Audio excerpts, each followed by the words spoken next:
Hi, guys. Welcome back to my podcast. And we're here with a special guest today. So, who am I here with today? Hi, everyone. Hi, I'm Brenda Saari-O'Neill, and I am the CEO and founder of the Women in Action Leadership Series, Inc. And I live in the beautiful country of Canada, in the province of Ontario. And my mission is to help women move forward in the areas of leadership and also help them to get over fear and anxiety that holds women back in moving forward. So that's what I offer through my training and my coaching sessions throughout my business.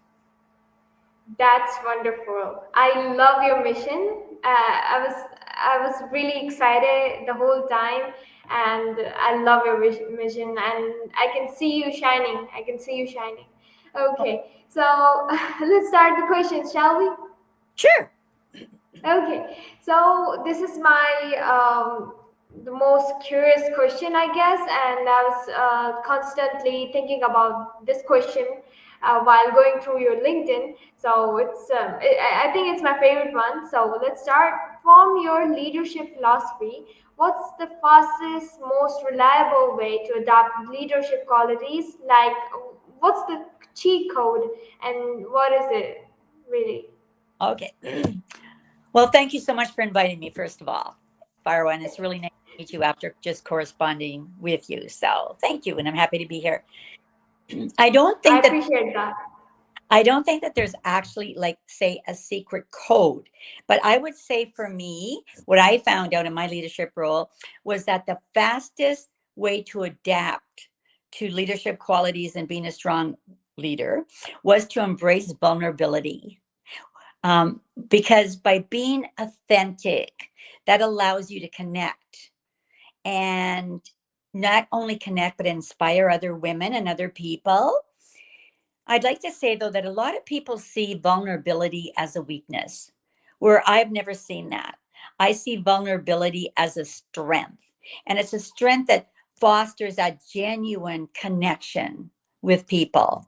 Because when leaders show their true selves, then you'll find that, especially their team members and other people, will feel that they can be more open to, and they can actually talk about really what are they feeling, and then they feel that I better be honest too. My boss is honest and sincere. Whoa, I better be honest too.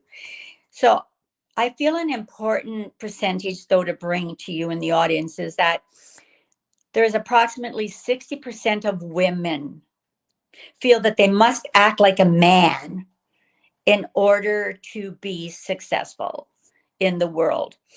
And instead of thinking that way, we as women have to understand that that's really outdated stereotypes. That was years ago. It's not current in today's world. But women as a whole, we must continue to support each other and showcase that we are strong enough and we are capable enough to be a leader. Because to me, and my vulnerability, I often found that by being vulnerable and showing my vulnerability, that I created more trust with my people. We were working in a more trustworthy environment, and overall, it led to greater success. So, to me, vulnerability is all about feedback, getting feedback from others. It's about innovation, collaboration, and opening those doors for everyone that comes with diverse ideas and perspectives. So that would be mine. It would be vulnerability and be true to yourself. Thank you so much, and that's wonderful. I actually gonna be having about two teams working under me right now, so practically I'm a leader now, right? Yes, you are. So this, yeah, it's gonna help me a lot that I'm gonna change my vulnerabilities. Oh my God, my English. Okay, it happens. It happens. I'm gonna turn that into strength, my strength, and it's gonna foster more connection to my people. So thank you so much. So let's go And good. towards our next question. Yes. Yep. No, I said good for you for moving forward and taking on that role, because you're Thank you showing so much. those other people that you're ready to move forward and you're ready to be a leader, and that'll work out just wonderful. Yes, thank you so much. Yes, I am, and I appreciate that. Thank you so much. So this question is about you. If Hmm. you could go back and talk to your younger self right before your first big leadership role, what's one truth you'd whisper to her? In this particular case, I'd have to say that I grew up with a whisper that I always remembered from my father, because when I was younger, he always said to me, trust your own instincts, trust your gut feeling, because that gut feeling is going to help you lead you on your way. And he'd also say, don't be afraid to be yourself. So that would be my whisper, definitely, that I have carried on all through my career, is be myself, go after what I want, and don't let anybody stop me. So I'd always have thanked my father for that. And because I believe that our uniqueness, and especially as women, our uniqueness is really our greatest strength. Even if women don't feel they have a lot of power, we have a lot of power and we have a lot of strength. So be authentic, be who you are, and go after those dreams. But I think of my father every day, because I know I am where I am today because of him telling me that so often when I was little. So it stays with us throughout our lives. Thank you so much. That was wonderful, and it turned a whisper to all the viewers watching right now, and me also. Thank you so much. It's gonna help me a lot. And moving on, let's go for like a complicated question. You've built a legacy of action through your Women in Action Leadership series, I guess. And what do you hope the next generation of women leaders will do differently because of your work? Well, I think first of all, what women must do is women have to collaborate and they have to work and support each other, because with the collaboration that women can bring to each other, they're going to, instead of competing with each other, I went through the leadership where women, instead of collaborating, they felt they were in competition as to who could get to the top the fastest. And I think women have to realize that when they work together, that they could have this collaborative change in the world. So I think that's the biggest, thing that comes to my mind is collaborate, don't compete with one another, because it also shows that when teams and women work together, that they're more liable to be 33% more successful, because every woman has something to give the world. She just has to understand. And sometimes it's to find out, what is that? What do I have that I could bring? And so I feel, yes, the next generation has to collaborate more. Okay, okay, Roger that. Okay, so and I really get your point because I had two meetings together and I was going back and forth, joining all of those two meetings together. There's one team where my what do you call, the ideal woman was speaking, and she was really bright, and I loved her, and I talked with her, and it was really good. But in the second meeting, there were some men talking about how women are really sensitive and they gossip and they do this and that. They compete with each other. So we're never gonna be doing business with them. So I thought we women we still have some space to, find ourselves and tell those men that we're no, we are not like them. We can be anything. We Yes, are yes, women powerful. There can be anything, because I know what I was, throughout all the work I did, my goal was to become the first female vice president in the organization that I worked with. And because the hierarchy was all run by men. But relative to what you just said, Farah, is very, very true. Because I would hear men saying things very similar to what you just said, like, she Hmm. won't be strong enough. Her heart's too big. She's too full of Exactly. empathy. She cannot make those strong decisions. Well, I fool them, and many times over, because yes, women are strong enough and they're smart enough, and they bring a whole different culture to the workplace. And the world could be such a better place if only men would understand that women can do it. So we are still all in a position. It's gradually changing. It's gradually changing, but there's still such a long way to go. But strong women, young women like yourself, coming up in the world, and women who want to be leaders and help others, you're the ones, and your friends and colleagues and all the young women out there are the ones that can come forward now and start making the difference. So you really know the exact points, and you're right where what is happening between men and women in leadership and in the workforce, period. Thank you so much.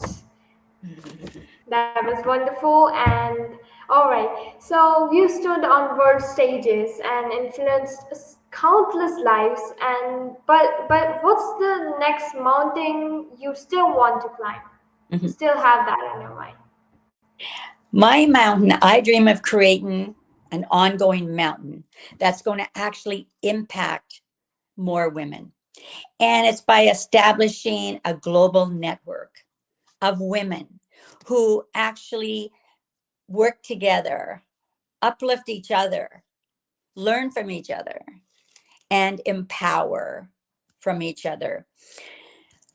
I think also women like myself that in leaders, as leaders with a lot of experience, that it is up to us too to open up our knowledge and pass that on, and mentor younger women coming into the workplace, coming into the stages in their lives where they're ready to be leaders. Because mentorship, I have seen over the years that with women that I've coached and mentored, that the success rate for these women went up 15% of them going on to better places.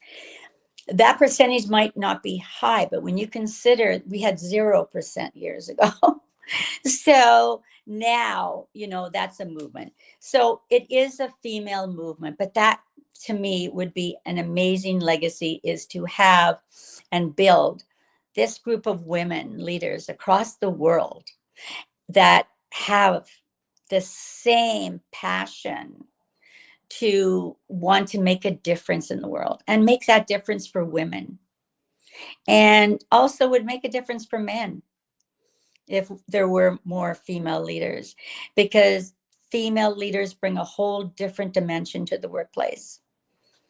We're more empathetic, we're more team leaders, we want to create a team.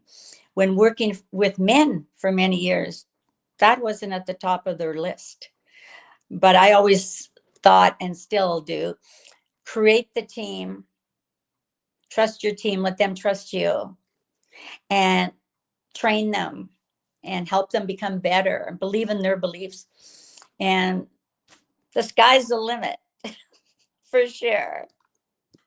For sure, period. And we should bring all we can do to the table, and that's going to be wonderful.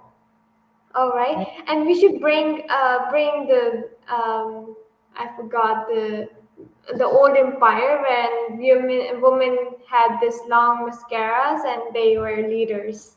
Hmm. I think Egypt empires when the It yeah, does so they were fires. Yeah.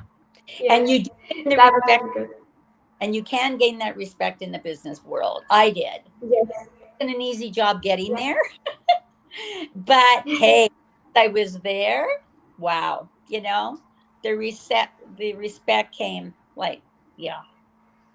And it wasn't that I felt, oh, okay, this is great. I felt like, hey, I'm one of the team.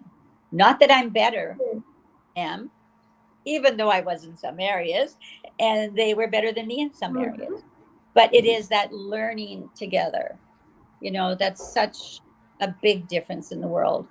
And I know in different parts of the world, women don't have any near the respect that I have in Canada. I live in, a world mm, still that's out some changes. But then we also, mm, feel that there are so many other women around the world that don't have those mm. opportunities. And if there's any way, Yes. and young women like yourself can help make that difference, that would make a real difference to those younger women as well. And something that was wonderful. Something. I'm the first like woman of my family who is studying outside of of Oh, their country. Yes, and it's because I was never close to them. The family of my dad's side, I guess that's what you call it. So mm-hmm, I do not call them nor talk to them often, but they do praise me on my interviews and stuff. mm-hmm. So they never make their daughters go to school, even school.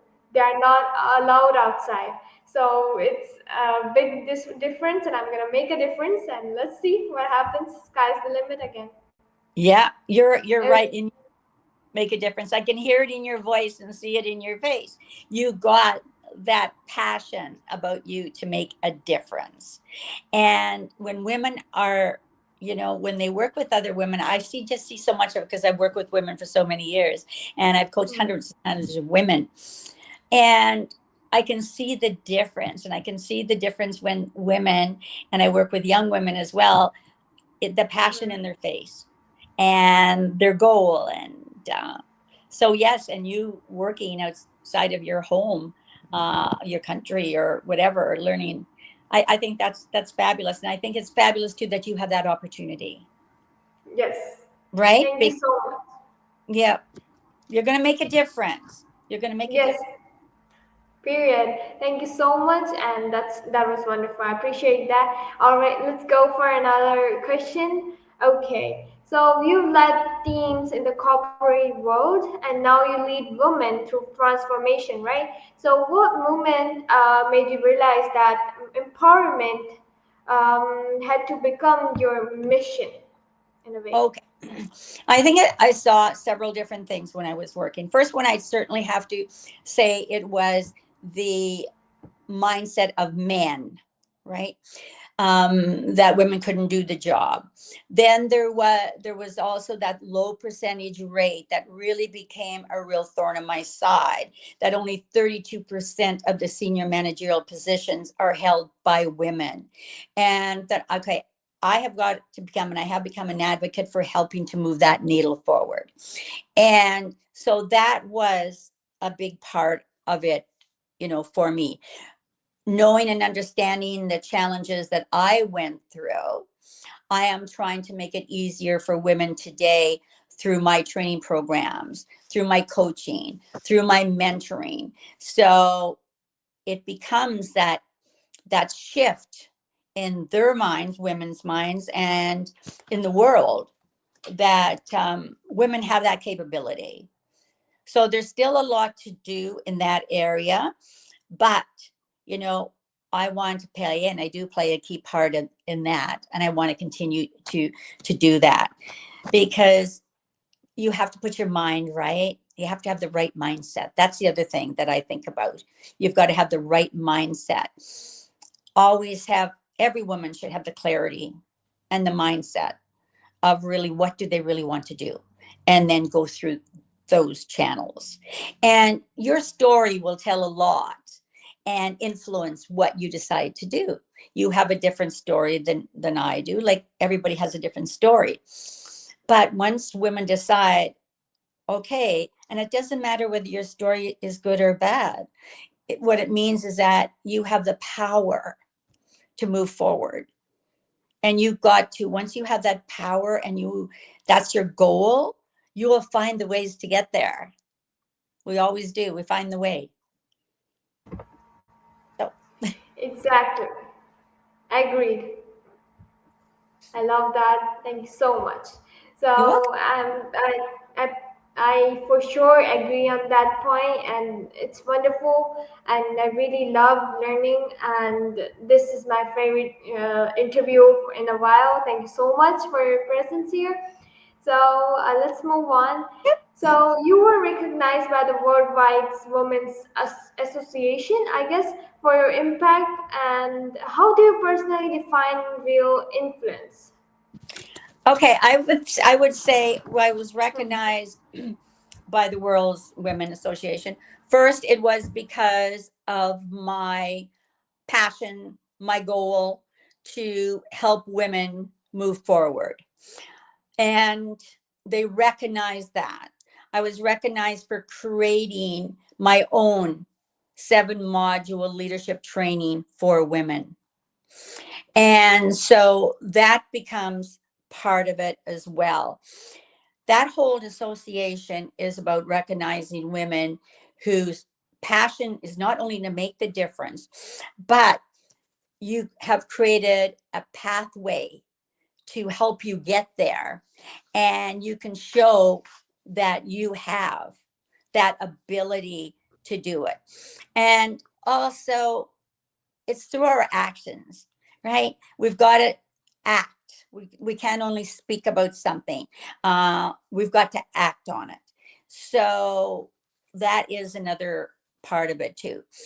So that was quite an honor to be recognized by them, but it also gave me that it's like my passion is so high, but it also made me like, wow, this is such great recognition that I never expected. So guess what? I got busier and I started to do more, right? Because that's what recognition does. Because you put in your time and your effort, and to have anyone say, you know what, you've done a great job on that. Thank you for your support. Thank you for making a difference in my life. That is what is really in our hearts. Yeah. Yeah, Hmm. that's what kind of branding we need, Oh, you're right? definitely, yeah, yeah, definitely, definitely. Thank you so much. Thank you so much. All right, so I think my question's gonna be: do you think leadership should look different when it's led by a woman, or should leadership just be genderless? I think the ideal thing should be that leadership has got to be genderless, and it's got to get there. But men have a lot to learn from women, because the greatest asset we bring as women to the table is empathy. The world is in so much chaos right now. I'm sure you know that too. The world, so much chaos. There's so much Yeah, noise out there. There's so many lonely people. There's so many different things happening that I found that male leaders need to be more empathetic.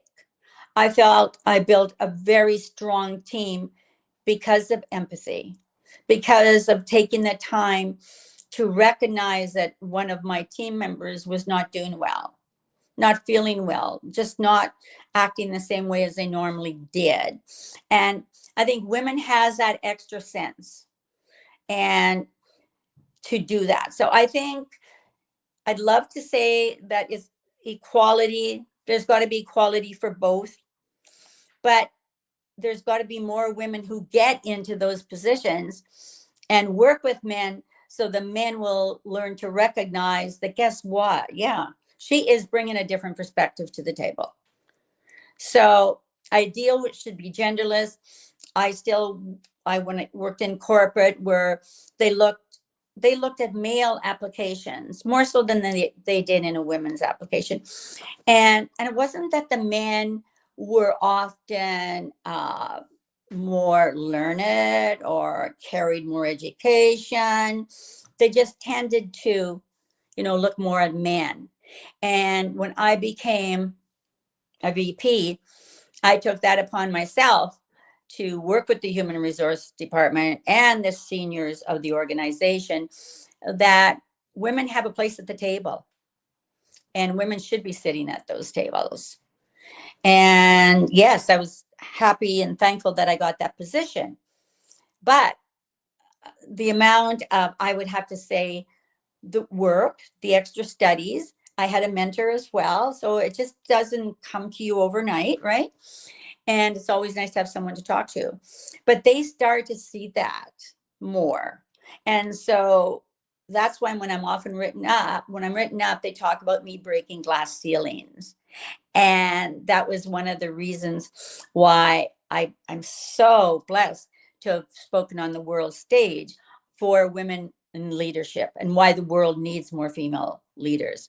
So let's, you and I and all the female people out there, hope that eventually it becomes genderless, because of the fact that they recognize that women definitely can do the job. So we'll get there. But then if we don't start moving, like I For mentioned earlier, it's going to take 135 years to get that equality, unless young women yes, like you and experienced trained women like myself take it upon ourselves to say, okay, this is what I'm doing now to help people and help women. There's a lot of learning along the way, but everything you learn is so worth it. yeah, it's gonna be worth it. The whole trust the process, I guess, You right? The trust the process. yes. That's true. That's true. Yeah, it's not gonna happen overnight. It's gonna take a lot of time, Hmm. and I think we've done some progress. We've done it right. We have Oh, some yeah. countries with only female leaders, and they're so happy. We've definitely seen progress. I certainly saw progress when I started stepping forward. When I first became the female VP, then I started training my senior team more. I always trained them, but I would do just weekend trainings, evening trainings, just to help them identifying. And I believe that's really a big part too why I went into coaching after, working with my female team, and about seeing what is holding them back. What is holding them back from applying for that senior job? And that was typically male dominated. They wouldn't even apply because they thought, first of all, they didn't even have a chance, because they're female. Well, we've got to get over that thought process. Because we're a woman, we don't have a chance. It should be because we're a woman, guess what? We're going to push our way through and have that opportunity and that chance to make a difference.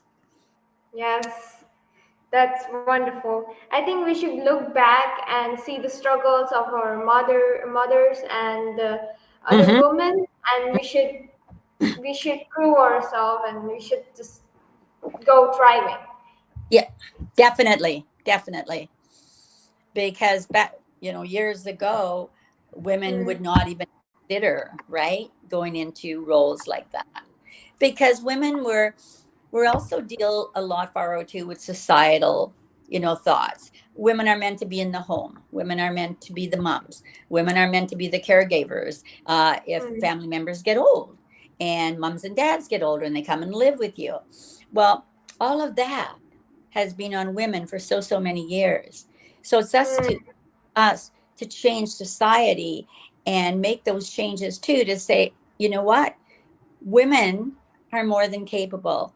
I mean, I am still a mom, even though my daughter's grown up. I mean, I was a proud mom of one daughter who's gone on to do very well. A lot of me in her, but I instilled that in her from when she was little.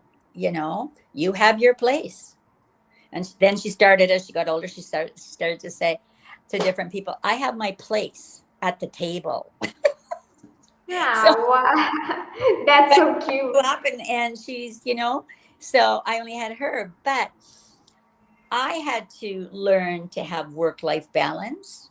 I mean, I had a husband that traveled a lot in his career, and a daughter, and who I wanted to instill my values with her, as well as her dad's, of course. But, so we have to. And I think each generation that comes forward, as you mentioned earlier, um, my mother was educated, well educated, but when she became pregnant, my father wanted her. He was making good money. She didn't have to Mhm. work. She was going to stay at home with the family. And years later, she told myself and my other sisters that she wished so much in her life that she would never given up her passion. She loved her Oh, children, but why couldn't there have been both? But it was a time mhm. in society when there wasn't both. If women were out working, they were like, oh, they don't take care of their children. They don't care about their family. Well, at least now we're at a place where they understand. Well, first of all, most families need two incomes nowadays to survive with the price Yes. of everything, right? So you're seeing more people out working.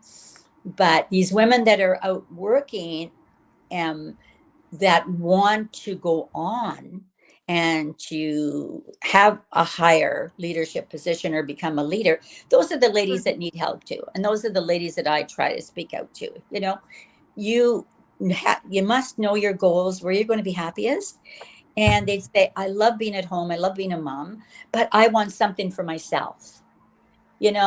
What is going to be women's own gratification for them besides being a mom or a wife?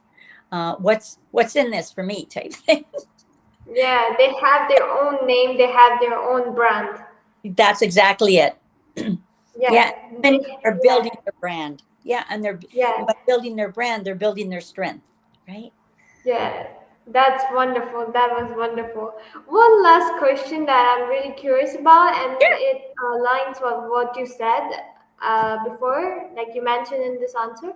So, what do you think is the biggest mental barrier stopping women from leading with full confidence? What is that one thing that lacks women? The big thing is they go by the term the imposter syndrome, right? But let's talk about that in easier terms. The number one area holding women back today, and holding over, they say over 70% of women back today, is the fact of fear of the unknown, fear I can't do it, fear I can't make the change, fear they won't accept me. What will be the impact on my home? What will be the impact with my spouse or my partner, whatever? It's fear. So my coaching focuses a lot on that area because the majority of the women that I see, and I do coach some business women, are women that are, say, 30 to 40 years of age. And I have some young women like your age as well that want to be leaders, and we talk about leadership and all that. But, just actually helping them see that we can move you from away from your problem. Like their problem is lacking confidence. And we can take you from being that fearful person and that doesn't give herself any value to becoming that confident person to help them move forward. For me, I would have to say oh my gosh, my first, I would say, uh, what word would I use? Fiery moment, or like that feeling of aha, was when I had a young woman come to me several years ago. And she was a single mom of three children. And she wasn't getting any support from her past husband or whatever. And she worked as a cashier at a convenience store, but she wanted to go on and be the manager of that store or one of the chain of stores. So I worked with her. She came in my 6 month coaching program, and I talked to her at least 3 times a week. And 2 years after, I worked with her for a full year, then mentored her. But 2 years later, she became a manager of one of the biggest stores. And her life totally changed because, and like I say, I'm still in touch with her and I mentor her every now and then. But to see someone who came to me that was tearful, and I have the passion for how people feel, and was tearful about the fact she couldn't support her family. She her mother and dad couldn't afford to help her with anything. She was getting as much as she could from social services where she lived, but and working, and but knew that she had more. She also felt inside that she had more.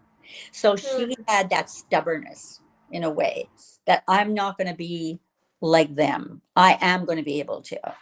And so for a coach, mentor, through a training program, I think your passion shows when you can really help someone. And I think that's the difference that coaches can make today. And we make a difference to as many people, as we possibly can. I feel like I'm on center stage now. So I'm going to wait for Firewood to come back. And I'm going to say a few things then. As I mentioned, I coach women and I train women.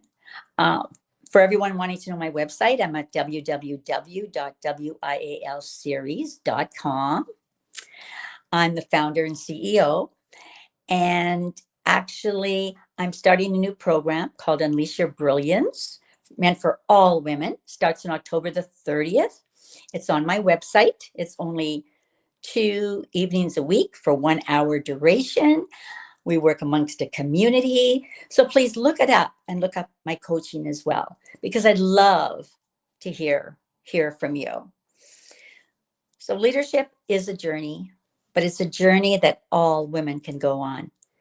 And I do hope that what Farwa is saying and what I've had the opportunity to share with all of you has sparked something different. One of those sparks that say, maybe I'm going to look at really what I want to do as a woman. Maybe I would like to, become a coach one day. But look after your goals, set your goals, look after your goals, and get that help and that support that you feel you need to help you and make a difference in the world. I think Fire was back. I am back. Okay. I took it upon myself to talk while you were gone. I don't know if people heard it or not. No, no, they heard it and they loved it. I'm pretty sure. I just know Okay, that. great. Okay, my apologies. I don't No know. problem. There's something up with StreamYard right now, so I'm pretty Okay. sure that's the problem. So thank you so much. That was wonderful. I really appreciate your presence here. So do Thank you I. so much. Appreciate the opportunity. And I gave everyone to my website at www.wialseries.com, where they can go in and learn more about me and Yay. what I offer. And I'll let you know too, Farwa, if ever you have something coming down the road that you say, Hmm. okay, I wouldn't mind having a speaker for 20 minutes, during any of your programs that you're doing, I'd be happy to do that complimentary for you. Thank So you so much. know now that we've met and I'm glad to see your face and met you in person, feel free to reach out Thanks. I to me. really, really appreciate that. And that's wonderful. I was about to talk about your website, and thank you so much for doing that for me already. And you see, guys, Brenda O'Neill, if I'm pronouncing her name right, Right? she's making an impact. A person is successful when one makes impacts in other people's lives. So she's successful, and she is a queen that we need to follow. And yes, we're gonna win. Women's gonna win, and they deserve to be here. And they have a really important chair on the table. Thank you so much. You're welcome. Thank you very much. Have a good day, everyone. Have a Bye. good day. Allah Hafiz. Bye. Bye.